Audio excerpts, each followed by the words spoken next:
4 bodies, 1 cold night, and 2 bored teenagers who killed just to feel something. This is how Bellevue, Washington, lost its sense of safety on January 3, 1997. The Woodridge neighborhood sat quiet under winter fog.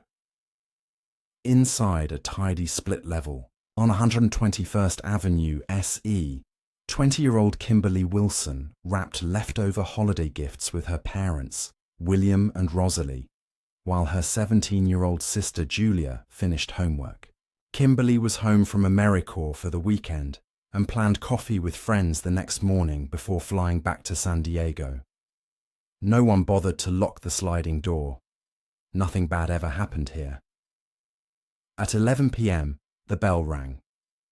2 old classmates, Alex Barani and David Anderson, both 17, stood smiling in long black coats. They asked Kimberly to join them for a quick walk to Woodridge Water Tower Park 3 blocks away. She grabbed her gloves and stepped into the mist. The park was empty, except for creaking swings. Beneath dripping fir branches, the boys moved fast. Barani slipped a nylon cord around Kimberly's neck, while Anderson pulled. She clawed at the rope for a few seconds, boots digging frost, then went still. They dragged her into the brush, wiped, their hands on their coats, and headed for her house. Christmas lights still blinked on the Wilson eaves as the pair slid open the unlocked door. A cockatiel chirped once. William Wilson stepped into the hallway, half awake. Anderson's baseball bat cracked his skull. Rosalie rushed forward. The second swing dropped her. Julia grabbed the phone, but Anderson slashed the cord and stabbed her. In under 10 minutes, the warm family home turned silent, red pools spreading across the carpet. The killers wiped the bat on a curtain, stole a VCR and a CD player to stage a fake burglary, and vanished into the fog. By 2 a.m., porch lights still glowed, sprinklers ticked, and 4 bodies lay cooling behind drawn curtains. Morning came. 2 8-year-old boys cutting through the park poked what looked like a pile of clothes. A pale hand rolled free. Their screams brought police, who followed, the trail to the Wilson home and its slightly open slider. Detective Jeff Gomes stepped inside. Blood-spattered walls, black paint chips on the floor, 2 overlapping boot prints pressed deep into the carpet. 1 size 10, 1 size 11. Forensic teams packed tiny clues, blue threads from the rope around Kimberly's neck, a shiny flake of fresh black paint from William's wound, and green fibers on Julia's pajamas that matched no fabric in the house. Neighbors whispered the same names police already suspected: Alex and David, the trenchcoat teens who spent late nights at Denny's bragging about the perfect crime. On January 7th, Barani sat in an interview room claiming he gamed all night. The console in his apartment was unplugged and dusty. Fresh scabs dotted his knuckles. His heavy boots matched the hallway prints. Detectives collected his clothes and let him go. Proof first, arrests later. The next day, Anderson repeated the same alibi, word for word. Undercover officers watched him climb into his girlfriend's dented green pickup. A coil of nylon rope, with burned ends, lay in the bed. Before dawn, police towed the truck. Lab tests showed the rope matched Kimberly's ligature, and green carpet fuzz from the truck matched fibers on Julia's pajamas. January 9th, evening. Police laid their evidence. On the table, rope, boots, paint chips. Barani slumped and talked. For 8 hours he described how Kimberly stopped moving in 30 seconds, how William's skull broke like glass, how the staged burglary would fool cops. At sunrise, SWAT pulled Anderson from bed. His boots held tiny dots of blood. A combat knife beside them carried William Wilson's DNA. Anderson said nothing while cuffs snapped shut. What do you think drives 2 teens to trade boredom for 4 stolen lives? News of the arrests hit TV screens by breakfast. Parents changed locks, Hardware stores ran out of deadbolts. Candlelight vigils lit the park under new floodlights. Bellevue, once sure of its safety, now understood how quickly darkness can step through an unlocked door. Charges were filed on January 14, 1997, and both boys were booked as adults. Alex Baragni pleaded not guilty and waited in King County Jail while his trial was set. Nearly 2 years of pre-trial hearings followed, with lawyers arguing over which evidence could be shown. On October 5, 1998, jury selection began. 12 residents, 7 women and 5 men, took seats under the judge's instructions. If you find Baragni guilty, you must impose life without parole. There was no death penalty for a minor. Opening statements painted 2 very different pictures. Prosecutors called the case a calculated horror, promising to show how Baragni and Anderson planned each blow. The defense warned jurors not to judge a teenager by terrifying newspaper headlines. The state's first witness was the medical examiner, who showed autopsy photos of Kimberly, William, Rosalie, and Julia Wilson. He described how the rope left, deep bruises on Kimberly's neck, how William's skull fractured in multiple places from a heavy bat, and how Julia's arm was broken by a combat knife. Jurors saw charts of blood spatters on the walls and carpets. Next came forensic experts.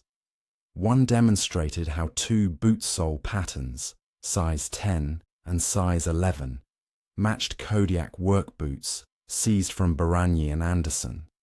Another showed a tiny black paint chip under William's scalp that matched fresh lacquer on a bat found in Baragni's apartment.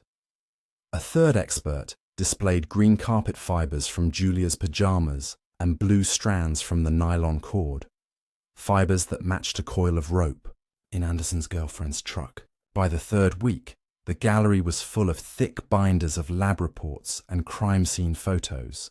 The prosecution saved the most powerful evidence for last, the 8-hour videotaped confession. In a clip jurors watched on a big screen, Baragni spoke calmly as he described luring Kimberly to the park, strangling her in seconds, then entering the Wilson home to finish the fantasy.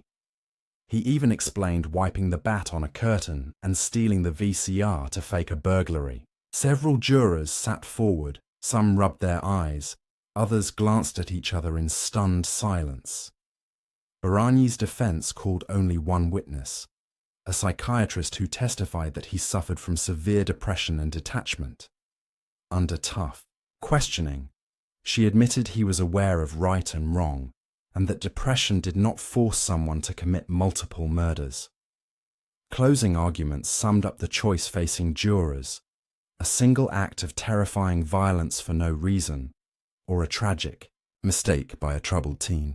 Prosecutors said, "This was not an accident. It was a decision to kill." The defense replied, "He was a lonely boy, lost in darkness." On November 4, 1998, after 3.5 hours of deliberation, the jury returned guilty verdicts on all 4 counts of aggravated murder. Baragni's face remained still as the judge read the verdict. 2 months later, on January 8, 1999, Judge Michael Spearman sentenced him to 4 consecutive life terms with no chance of parole. In the courtroom, Baragni looked down and remained silent as family members delivered victim impact statements. Outside, news crews captured the moment that Bellevue's first trial had ended in a sentence as grim as the crimes themselves. For all, many in the community, the verdict brought relief, but also sorrow. The Wilson house had already been torn down and replaced. Woodridge Water Tower Park got brighter floodlights and locked gates. School counselors talked about the case in classrooms. As a warning, violence for its own sake can destroy any neighborhood. With Baragni's fate sealed, attention turned to David Anderson's case. His first trial was set to begin in March 1999 and would face its own unexpected turn. David Anderson's first trial opened in March 1999. Prosecutors laid out the same evidence that had convicted Barani: blood-soaked boots, the combat knife, with William Wilson's DNA, and green carpet fibers matching Anderson's girlfriend's truck. But 6 weeks in, one juror refused to discuss the facts, insisting on a dark force that made him do it. The judge declared a mistrial, and the community braced to relive the horror all over again. That fall, Anderson faced a second jury. In the courtroom, crime scene photos showed Julia's broken arm and the rope burns on Kimberly's neck. Lab reports traced black paint chips back to the fresh lacquer on a bat from Barani's apartment, evidence that tied both boys to the same weapon. Witnesses testified that Anderson had bragged about doing something big before he turned 18. There was no video confession this time, so the state relied on the hard proof in its binders. After 10 days of testimony, the jury went to deliberate. On December 17, 1999, they returned guilty on all 4 counts of aggravated murder. Anderson sat motionless as the verdict was read.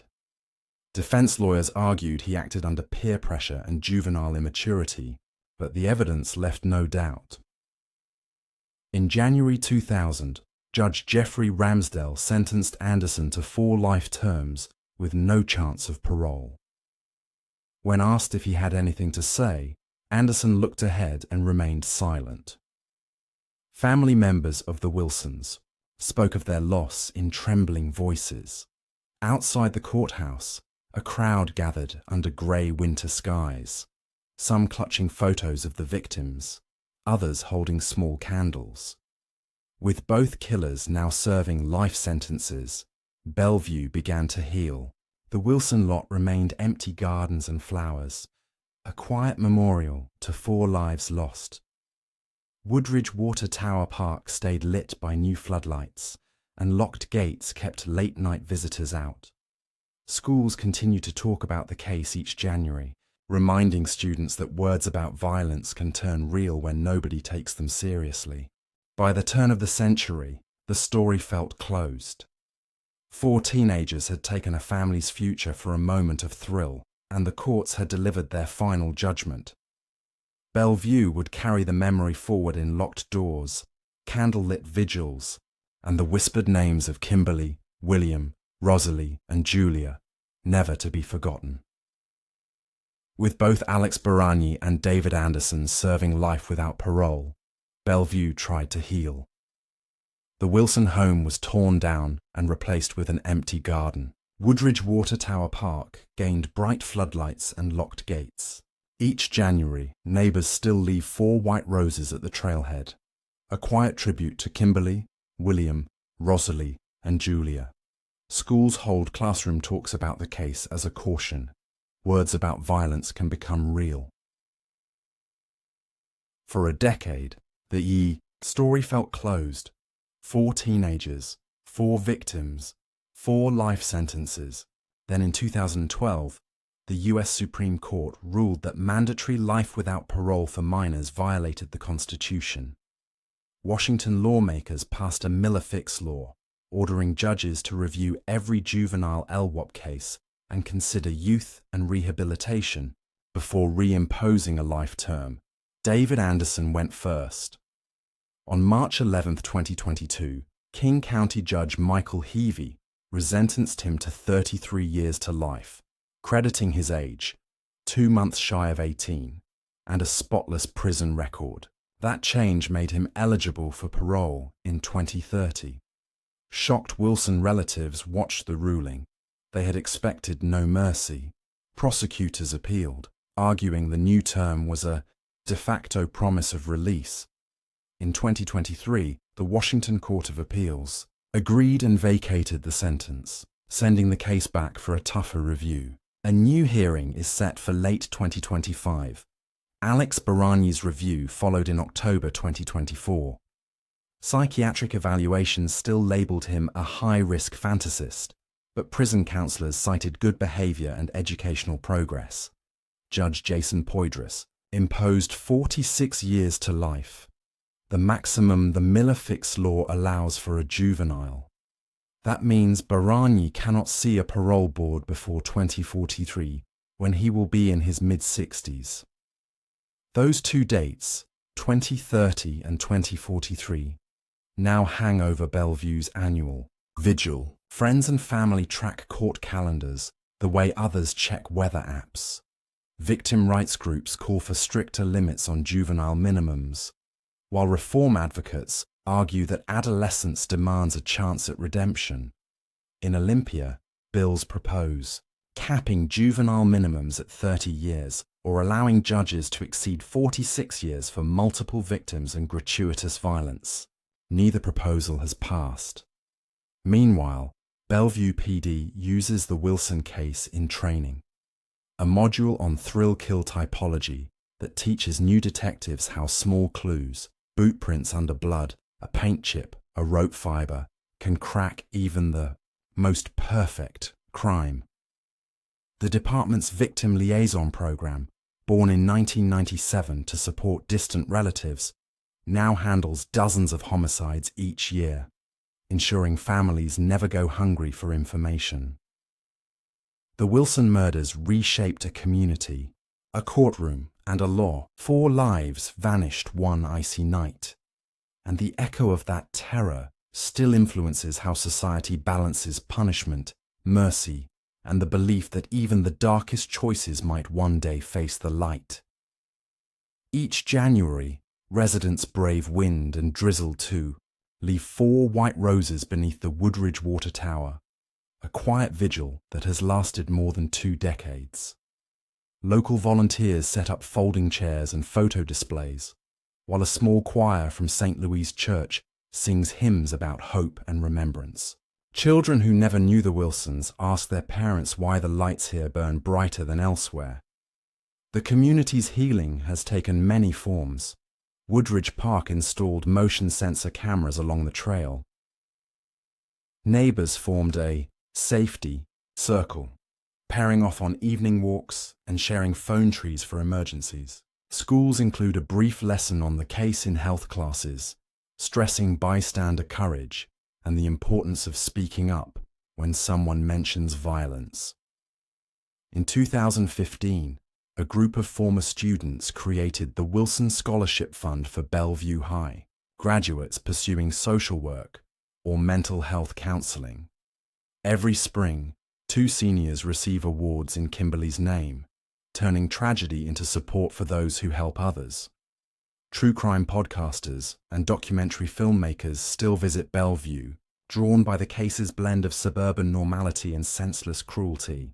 Their interviews have given voice to survivors and relatives who once suffered in silence. A cousin of Rosalie Wilson now speaks at conferences on victim advocacy, reminding attendees that behind every statistic lie real families rebuilding shattered lives. Legislators often cite the Bellevue murders when debating juvenile justice reforms. Bills proposing a 30-year cap on minimum sentences for offenders under 18 resurface almost every session. Some lawmakers argue that a chance at parole can inspire rehabilitation. Others insist certain crimes demand permanent separation from society. Meanwhile, the 2 men who committed the murders continue their days behind bars. Barani tutors fellow inmates in GED courses and writes poetry about regret. Anderson volunteers at a prison library and mentors younger offenders in anger management. Their efforts matter little to survivors who still see them as ghosts in steel cells, but they demonstrate how even the darkest chapters can include unexpected turns toward accountability. Bellevue still sleeps beneath its street lamps, but the echo of that winter night lives on, in locked doors, in scholarship names, and in every whispered reminder that safety must be earned anew each day. More than 25 years later, the Wilson murders still shape laws and daily life. In Bellevue, state lawmakers regularly reintroduce bills to limit juvenile sentences. One would cap minimum terms at 30 years, Another would let judges add years for crimes involving gratuitous violence. These proposals stall in committee, torn between the push for rehabilitation and calls to protect public safety. Inside the Capitol, survivors' relatives meet with legislators, sharing snapshots of Kimberly's smile and Julia's school recital. They urge that some crimes demand permanent separation. Reform advocates counter with studies showing how teenage brains can change, arguing that a parole review can motivate genuine growth. Bellevue police now include the Wilson file in every recruit's training. New officers study crime scene photos alongside lessons on warning signs in youth behavior. The department's victim liaison team, born out of the Wilson shock, supports dozens of families each year, making sure no relative waits weeks for an update. Woodridge Water Tower Park saw another proposal in 2024, name the trail Wilson Way and add a small memorial plaza with plaques bearing each victim's name. Some neighbors worry it could draw true crime tourists. Others believe it would honor the family's memory. The City Council delayed the vote for more community feedback. In local schools, the case is now part of a permanent curriculum. Health and history classes discuss how idle talk about violence can turn deadly. Students participate in lockdown drills while counselors remind them that bystander bravery saves lives. True crime podcasters and documentarians still visit Bellevue, capturing interviews with friends and neighbors who once stayed silent.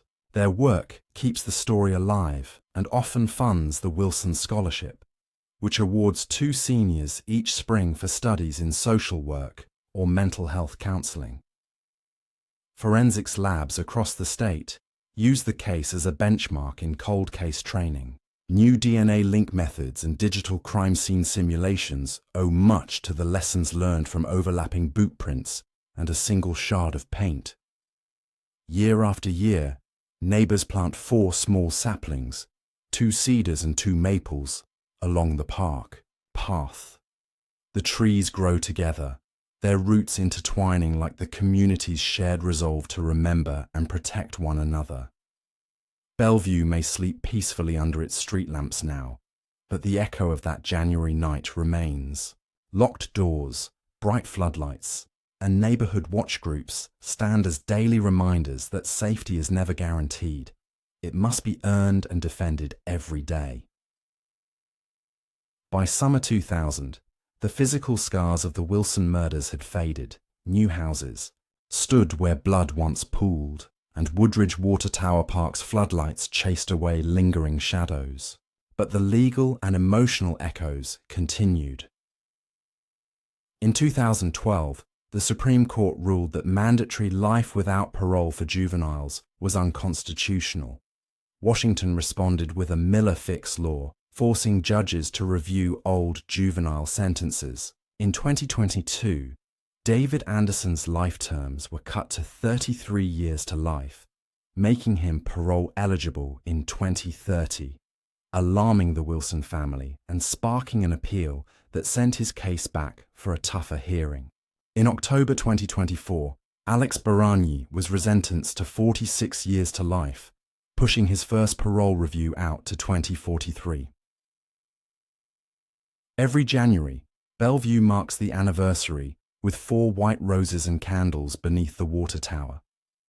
Neighbors plant saplings that grow in a tight circle, a living reminder of community resilience.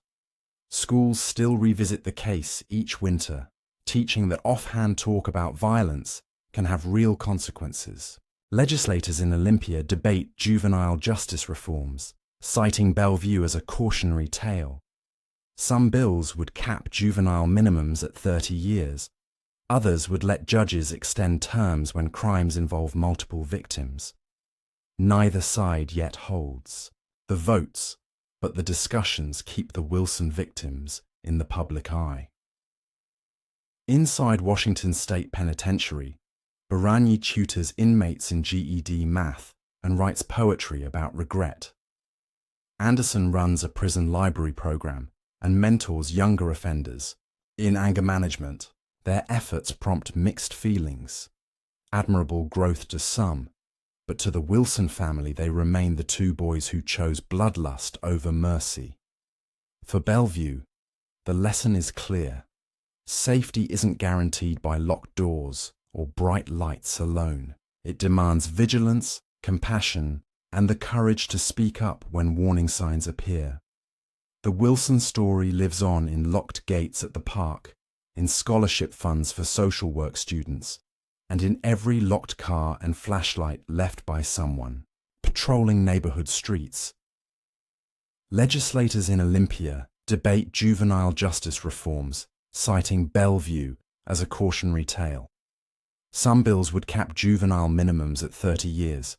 Others would let judges extend terms when crimes involve multiple victims. Neither side yet holds the votes, but the discussions keep the Wilson victims in the public eye. Inside Washington State Penitentiary, Baragni tutors inmates in GED math and writes poetry about regret. Anderson runs a prison library program and mentors younger offenders in anger management. Their efforts prompt mixed feelings. Admirable growth to some, but to the Wilson family they remain the two boys who chose bloodlust over mercy. For Bellevue, the lesson is clear. Safety isn't guaranteed by locked doors or bright lights alone. It demands vigilance, compassion, and the courage to speak up when warning signs appear. The Wilson story lives on in locked gates at the park, in scholarship funds for social work students, and in every locked car and flashlight left by someone patrolling neighborhood streets.